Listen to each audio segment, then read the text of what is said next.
Join us on a journey where we unravel the latest trends, tackle your burning questions, and explore innovative strategies that are shaping the future of compensation, all with a cup of coffee in hand. Hello, everybody, and welcome to this episode of Comp and Coffee. We've been talking quite a lot at Pay Scale this quarter around the language barriers that can exist around pay in an organization and the game of compensation telephone that sometimes goes on. Increasingly, more and more people are talking about compensation across the organization, and they often use different definitions, priorities, and assumptions. And that can lead to this cross wires sometimes in terms of what we really mean about compensation. And sometimes everyone thinks they're having the same conversation about pay, but they're not. Without shared meaning, even simple decisions become harder and trust can break down. And so today we're going to bring in some Pay Scale customers to the conversation to share their experiences. And we're going to think about how you can create a common language for compensation, why those misunderstandings happen, and what actually builds alignment instead of more meetings when it comes to determining pay. So let's bring in our guests today. We have Hannah and Kim joining us today. Hannah Beaver and Kim O'Grady, welcome very much to the Comp and Coffee podcast. Let's start with you, Hannah. Would you like to introduce yourself and tell me whether you're a coffee or a tea or what your favorite beverage is? Yeah, so thank you, Ruth. Hannah Beaver, work for Trilogy Health Services, a large Midwest senior living company. Been in compensation for about 15 years now. And I think if it's a hot beverage, I want coffee. I prefer my coffee iced though, but if I'm in the mood for hot, then coffee it is. I do enjoy a nice like Earl Grey or Lady Grey tea though, if I'm in some kind of a fancy mood. Earl Grey, yeah, it's one of my favorites. Right. Well, thank you for joining us today, Hannah. And Kim, welcome. Tell us about yourself, who you work for, and what's your favorite beverage? Absolutely. Thanks for having me. So, hi, I'm Kim O'Grady. I'm the compensation supervisor for designer brands, but most people know us for our retail arm, which is DSW. And yes, I own a lot more shoes than I'm willing to admit on a recorded podcast. At Designer Brands, we've got over 10,000 associates on the U.S. side across our retail stores, logistics centers, and a remote home office workforce. And I work on all sorts of comp, from the base to the incentive to the equity. And I always have my emotional support water bottle with me, which I will say is my Pay Scale water bottle. Oh, well, you can't see it's a podcast, but we have matching water bottles. Yes, so. And then I always have my cup of coffee in the morning. But I have to stop drinking coffee at 2 because then that's too much caffeine for me. Yeah, I'm the same.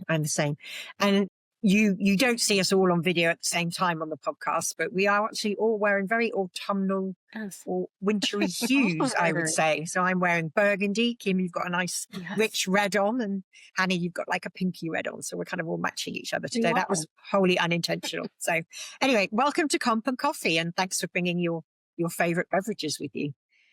Okay, so let's talk about what we're going to focus on today. Why does misalignment around pay conversations and understanding around pay happen? Every function we know looks at pay differently through a different lens, and they sometimes shape conflicting priorities, timelines, and definitions. So Hannah, from your experience, where do you see misalignment between HR and leadership show up most clearly, and what happens when the meaning behind compensation concepts get lost? Sure. So I talk in analogies, Ruth, and I think that compensation is very much like a Rubik's Cube. We're all trying to solve our own side, but if we're not working together, we're never going to solve the puzzle. And we do have different dialects. Our compensation is talking about market rates, finance as budget, operations as labor is a relation to revenue. And then we have our people leaders who are talking about vacancies and having those slots filled. And the misalignment happens most often when we're not looking at the entire puzzle, that entire Rubik's Cube. We're only looking at our side. And we see that, our little yellow box is a problem. We don't want yellow boxes, not realizing that the other side is saying, wait, we need all the yellow boxes. So For me, as the compensation expert in the room, is I'm trying to translate each person's perspective into one universal language that we can all understand and try and bring us all together. Not necessarily everyone speaking the same language, but at least us all understanding that we all have one shared goal and how can we achieve that through this one puzzle that we're trying to handle. Great, thank you. And Kim, you work closely with both finance and HR teams. What's the biggest gap between how these groups interpret the same data? Yeah, great question. So I do partner closely with finance, and we both look at compensation through two different but equally important lenses. So finance is coming in with the budget impact and how are we going to hit budget and what's the plan for next year and how do we get there? And we're coming there from a fairness and equity perspective. So we always like to, anchor back to what's the market saying. We're bringing lots of analysis in. They're bringing their analyses in, and then we're coming together and having some education conversations to make sure that we're all on the same page and make the right decision for the business. I mean, I've often seen, the friction is from the HR compensation time, you're talking about like your need to invest in talent. And then maybe from the finance side, they're thinking of it as more of a cost, and how to control it. And I think that gap has happened because we haven't always been able to show like the true impact of how you invest in compensation. I don't know, Hannah, like misunderstandings consistently slow down conversations around pay and pay decisions. What are the kind of common misunderstandings that you've seen? Usually, getting back to that, different dialect, misalignment isn't a failure. It's more of like an early warning system or early warning feedback. And where we see the biggest misalignment in my line of work right now is that kind of I just got this feedback earlier, and it's part of our growth as a team and as a partnership. I'm very close, fortunately blessed, very close with my CFO and COO, and they're able to talk to me about well, here's what you're bringing to the table, and here is why we may be resistant. Here's why we're misaligned. I'm able to give the same feedback to them. We need you to be a little less employee minded and more business minded, or I can say the same thing back to them. You're looking at it from this perspective. Have you thought about it from this perspective? Yes, we want to reach consistency and alignment, but let's talk about the psychology of pay. And that's another dialect or another perspective that comes into this conversation. We're talking about this universal language of pay. Employees are thinking fairness, and it doesn't really matter what our relationship is or our language is when we're talking about pay. If our employees walk away thinking that their pay isn't fair or the value that they're bringing to the company isn't matched by the value they're receiving back, we could talk till we're blue in the face in the boardroom, right? Our employees are still going to leave or stay. Um, so bringing that kind of like psychological conversation or perspective into this whenever we see those misalignments can sometimes help be our kind of North Star or our guiding moment. Yeah, so you mentioned the psychology of pay there. So how does understanding the behavioral side help leaders align here? Oh, yeah, for sure. So, we're talking about kind of where we want to sit when it comes to our competitive pay. Healthcare in particular has very narrow margins, especially senior living, super narrow margins. Very little private paid, more Medicare and Medicaid type funding. So we have to be really careful with how we're spending that revenue. And when we're talking about psychology and pulling that perception in, that matters just as much, if not more, than the math. So coming in and saying things like, if we want to realign this bonus to this way that we're being consistent, do we need to do this in phases? Can we accomplish this all at once? Um, you know, the pitchforks and torches test. How angry is this going to make our employees? Because that's the opposite of what we want. When we're trying to do these initiatives, it's always with our employees' best interests in mind and that equality and that fairness. And Kim, how do you feel about that? I mean, you're known for simplifying complex Oh, concepts. yes. What do you find helps non-experts understand pay well enough to act with Oh, confidence? absolutely. So, I mean, we find this a lot when we're hiring for a role or we're looking at a promotion and we've got leaders going, I want to pay this associate X because that's frankly just what they asked for, or that's a meaningful increase. We hear that's a meaningful increase a lot. And so we have a simple recommendation worksheet that helps us to answer the questions of where are they going to sit in the range? How do they compare to their peers? What's their performance history? What's the budget impact? And so that helps us visualize pretty quickly. Oh, we're aligned. That's an easy offer. Yep, approve. We're going through. Or let's have some conversations, and then that's where we start to talk through. Here's what we see from a compensation side. Here's best practices, and then they come to us with, well, here's what's going on in the business. Here's what you don't see on paper that I can't put there, and so we know really quickly what conversations do we have to have and which ones we don't have to have, and we can approve quickly and move. Ruth, Kim brought up something really important, and I think that's the education of our leaders or the Yeah. maturity of our leaders when they're talking about pay. Um, each of our campuses, and we have 130, 140 of them, they are little mini CEOs over their location. And they grew up learning finance. They grew up learning operations. They grew up learning all these regulatory stuff. Very rarely did someone sit down with them and say, here's how you talk about pay. Here's how you navigate these really complex psychological needs from your employees. So when our leaders speak in spreadsheets and our employees are hearing emotion, the leaders think they're explaining, but the employees just think they're being punished or Yeah. that they're not getting what they need. So one of the biggest things that we're trying to tackle right now is helping grow that maturity of our leaders, the fluency of pay and compensation, and helping them understand that their employees are humans and where they're coming from and how these messages are received. And that's been really key as we move forward. Yeah.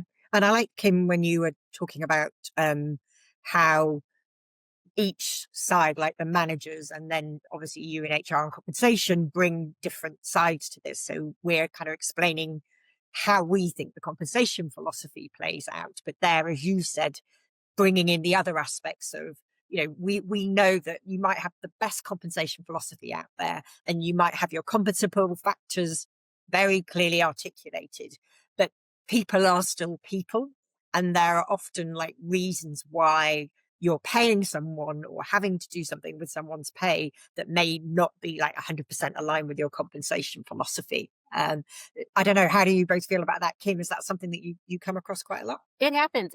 I want to be like, we're probably like 3/4 of the time, everything's good. Those are easy. And then there's that 1/4% of the time where it's truly, you have to have a conversation because you can't put everything down on a piece of paper. And while that's our philosophy, and we don't try to make exceptions because that exceptions create complexity and we don't like to create complexity, but there's conversations to be had. And so it's making sure we're experts and all the experts are coming to the table and making the right decision for the business and for the associate. Yeah, and I think, the age of pay transparency is making these conversations so much easier because compensation was really very much a secret or like a black hole. No one really ever understood like how pay was determined because it just wasn't talked about. And so in that environment, you can see why like managers or TA or like people would just like throw numbers in because there was no context. They were really just thinking about the immediate need in front of them. So,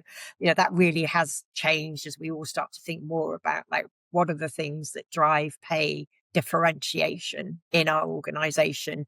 That's what we need to be aligned around. That's what our conversation needs to be around. But at the same time, like knowing that people are still human and they can't always be quantified to like a set of compensable factors and then a number. So let's talk about this friction. You both mentioned pay fairness, like that's what employees think about pay fairness. But that can often lead to friction against like budget limits, for example. How do you find agreement between like managing budget, thinking about prioritizing cost versus ensuring pay fairness? I don't know, Kim, do you want to start us off Sure, there? sure. So those are questions that we face a lot in retail. It's if there's a lot of friction of what funds do we have that we can spend and give back to our associates, and it's so important from an HR and talent perspective that we have good programs in place to attract and retain talent. And so we come with that lens very often with our market data to support it. And then finance is coming with, these are the numbers we have to hit for next year. These are the budgets. This is how much we have to cut, or this is how much we have to spend. And so we have to have a lot of talks about what's affordable for next year. And we also talk about, where do we get creative? So sometimes, okay, well, if I make this change in the beginning of the year, I'm now impacting the whole annual budget. Versus if I make the change 6 months into the year, now I'm only impacting a fiscal impact of 6 months. And so we try to find what's the balance between both of our needs so that the business and the associates both win. Yeah. And Hannah, what happens when leaders understand the numbers but not the reasoning behind them? How do you rebuild credibility like when that happens? Yeah, so there are many times when our leaders don't quite understand where we get the numbers. And as we move towards pay transparency, things are getting better. You're right, Ruth. It's almost like there was this perception that the compensation team would go into a cave and breathe mystic vapors and come out with wage scales, right? Um, and that's not really the case anymore. A quick Google search can tell you any number of wage ranges, whether they're accurate or AI generated. Um, so one of the things that I'm a PayFactors customer, and one of the things that I really enjoy is being able to pull up all of our market data in one place, sit down with a leader. I just went through this probably last week. We're working on a sales bonus, and we all know that sales incentives are exceedingly tricky. And trying to find a way that we can pay these employees the base salary that is marketable and build a variable incentive plan that's going to get them where we need them in their total cash without knowing quite yet how much that bonus is going to pay. Because it's a brand new plan. And so I was able to sit down with the leader using that pay factors tool and look at all of our data, look at the total cash comp, look at the bonus for the receivers, and kind of get them where we needed to be for the budget and also where they wanted to be for their employees. And then that not only gave them the confidence to have conversations with the employees, but also build credibility, because what I'm saying is now backed up right there on the screen. We can see it together. There's no manipulation that I'm doing. There's no lens that I'm taking. This is straight data right here on the screen.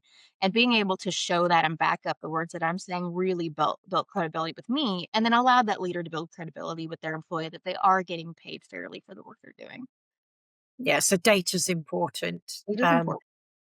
Kim, is data the answer to like breaking down these siloed discussions, getting a more unified I approach? absolutely agree. I agree absolutely that data piece is so important, because sometimes before we've built the credibility, if I say something, they know from my title, I must know compensation, and I have all the right letters behind my name that I'm a comp expert, but they still don't always believe me the first time. And so when I can bring, well, here's what this market data is saying, and here's like, here, you look with me. We do that a lot with benchmarking when they are questioning, you have the salary grade right? And I'm also going into pay factors and going, here's my matches.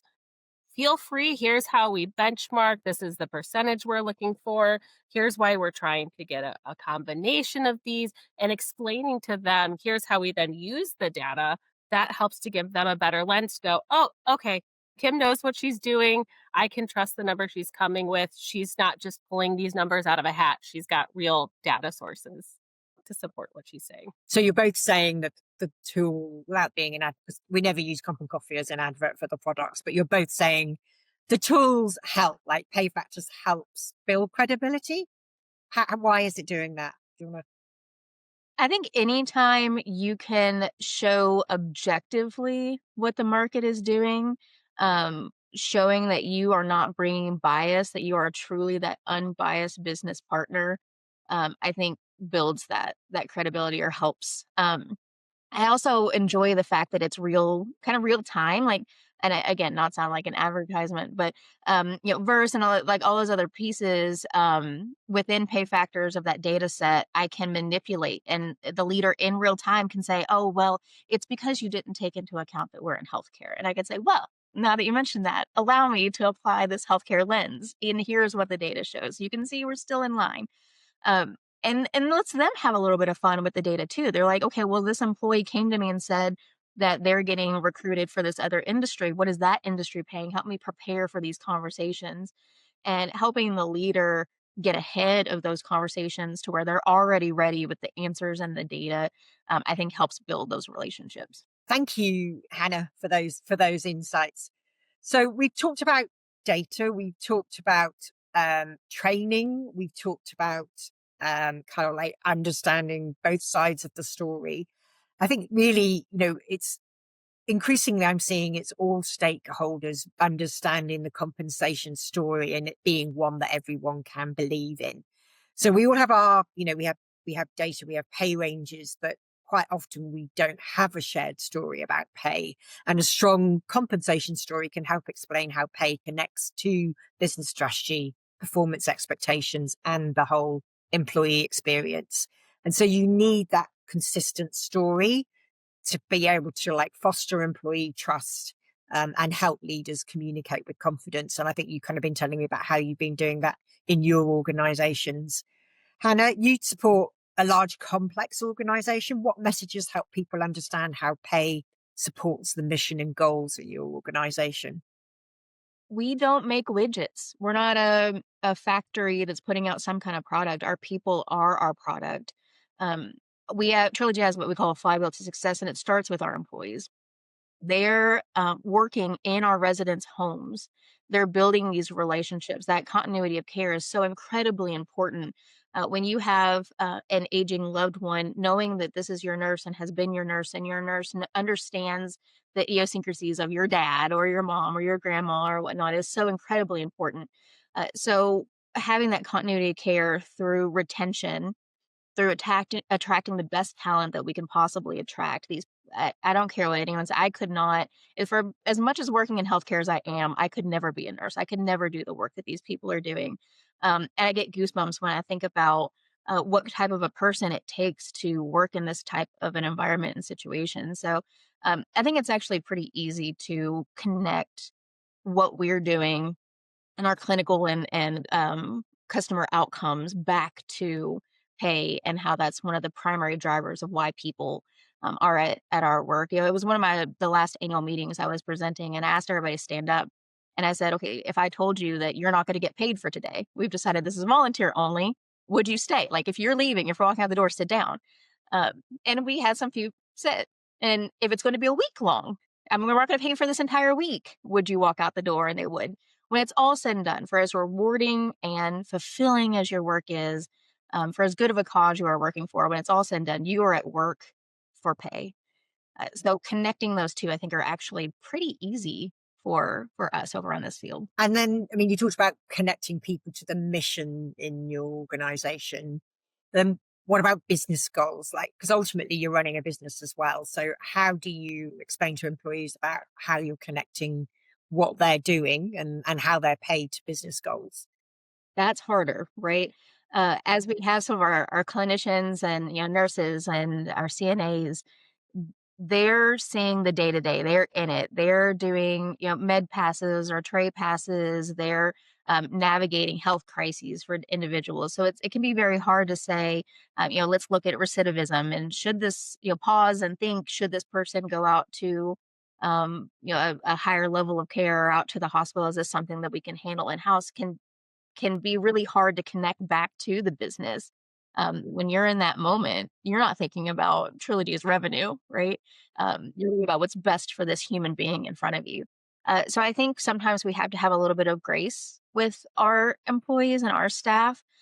We can do what we can to help them connect to the dots, but when it's all said and done, we want their focus to be on the residents in front of them. We want Trilogy's revenue to be the very last thing they think about when they're navigating situations and these humans that are in front of them. So we're walking a bit of a fine line between helping them connect to business goals.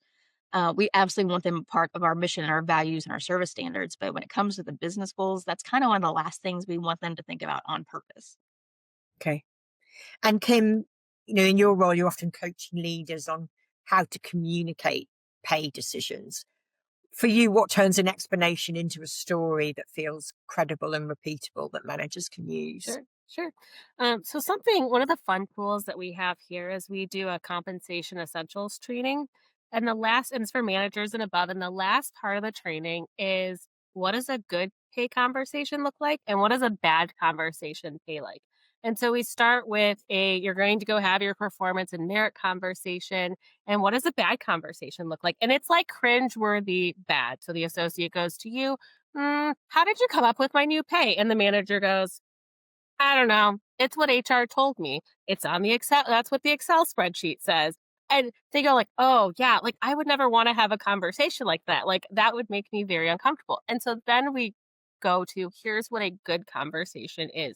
So, oh, well, based on how long you've been in your role and here's how you're performing in your job, here's what your pay is. And then they go, "Well, how do I make more?" And then you can go into a career development conversation. And so it's making the pay conversation, what we're teaching leaders is make it about the person. The person wants to know about themselves. As a leader, you need to know how it works in a business, but to an individual, it's really all about them and you have to bring it down to their level. So by making it the fun conversations of here's what a bad one looks like and here's what a good one looks like, it makes it memorable for them. And then it also, we give them enough information to go, here's when you want to ask for help. Here's when to call in HR. Here's when to call in compensation. And we're here to help. Like you can always pick up the phone and call us and talk to us. So have you seen a difference? Like, have you seen a difference in the organization by managers going through that training, like less employees concerns or maybe reduced turnover? Like, is it having an impact? We've had this in place for many years, and so it actually really helps to reduce the amount of times that managers have to come to us because it's really that frequently asked questions kind of a training that they can refer back to at any time, and that's really helps. And then they stay really close with their HR leaders, and we really train our HR leaders really well to have compensation conversations. And then they know when something kind of sounds off and when, hey, maybe we should give Kim a call and it's early and how do we work through and navigate this problem? Yeah. I mean, it's so helpful because conversations about pay can be just super awkward, and historically when we didn't train managers about how to have pay conversations and we were less clear about how pay was determined, then, they were really just, a lot of the time conversations that people didn't want to have basically, because a lot of looking down at your shoes and kind of not really wanting to like deal with the topic in hand. And Hannah, what frameworks are you using at Trilogy Health then in terms of helping to get these consistent compensation narratives and helping managers to talk about pay? Business continuity is so important when it comes to compensation and having our employees have the same experience regardless of what leaders are talking to. And that's one of the biggest challenges we're facing. We know that each kind of section of the company has a different focus, right? We talked about that towards the beginning. So whenever we're building any kind of tools or um, frameworks or guides or anything like that, we're trying to make sure that we're bringing kind of all four HR, finance, ops, legal all together into one thing. So we're giving that the equity, the stability, the clarity, the flexibility, and the speed all in one kind of tool. It's easy to understand. And I will say that before we roll anything out, we do treat it very much like product design. So we're collecting feedback, we're, adjusting and stress testing and, tooling it, training it, and only then are we rolling out. For as much as we have been around, and then we're a 25-year-old company, so we're not incredibly old. We've grown very, very quickly. And so we are still trying to mature the compensation function. We are trying to get all those frameworks rolled out that a traditional, very large, multi-billion-dollar company would have. We're trying to create wage scales that make sense and that our leaders can use and can apply. And we're trying to teach them how to speak comp and how to speak comp strategy and comp philosophy, like we've talked about. And it's a battle. You have a finance person and you give them a wage scale, and they think the minimum is where you start. So having that conversation and explaining how to use those tools and how to apply those frameworks is really important. And that's kind of where some of our guides and things like that come into play. Well, thank you, both of you, for sharing those insights today. Well, obviously, as we're recording this, we're getting to the end of 2025, the end of the year. Is there anything that's top of your agenda, both of you, in terms of helping to improve understanding of compensation, alignment of understanding next year? Kim, what's top of your agenda for Yeah, next year? so on our agenda, it's definitely it's more education, it's more compensation education, and so we're having lots of talks of how much farther down into the business we take it and how do you have those conversation with individual contributors and how do we start to teach them. And one of the reasons it's such a big focus is we've got 500 stores across the US. And so there's lots of different pay transparency laws and different ones that feel like are popping up every day. And because we're in those locations, it's affecting us. So as more and more of our population is in one of those jurisdictions, we just know how much more pay education and people understanding how pay decisions are made and how pay is individual to them is just going to help us grow and help build trust and transparency within our organization too. Just spreading that pay transparency through the organization. And Hannah, your top of the to-do list here for 26? It's the same. It's education. Our employees are more armed to have pay conversations than ever. So even with our leaders having been the most trained that they could possibly be trained, that calm landscape is just changing. We now have generative AI. We have pay transparency. That means that ranges are posted. We have those job board sites that are either you give them a range or they're going to make one up for you. We have all of these things that our employees are coming with armed. And so getting our leaders prepared to have those conversations, not just with a script and here are some key talking points and FAQs, which we absolutely do provide, but also how to think on the spot uh, with that straight face test, right? If our employees come to us with a problem and our leaders feel like they're needing to make things up on the fly, then that's going to create that kind of icky situation between the employee and their manager. So getting all the way down as far as we can, Kim, like you mentioned, we're not quite to individual contributor yet, but getting all of our people managers as educated and as fluent so that they can have these conversations without anybody feeling icky is absolutely top of my list. Yeah.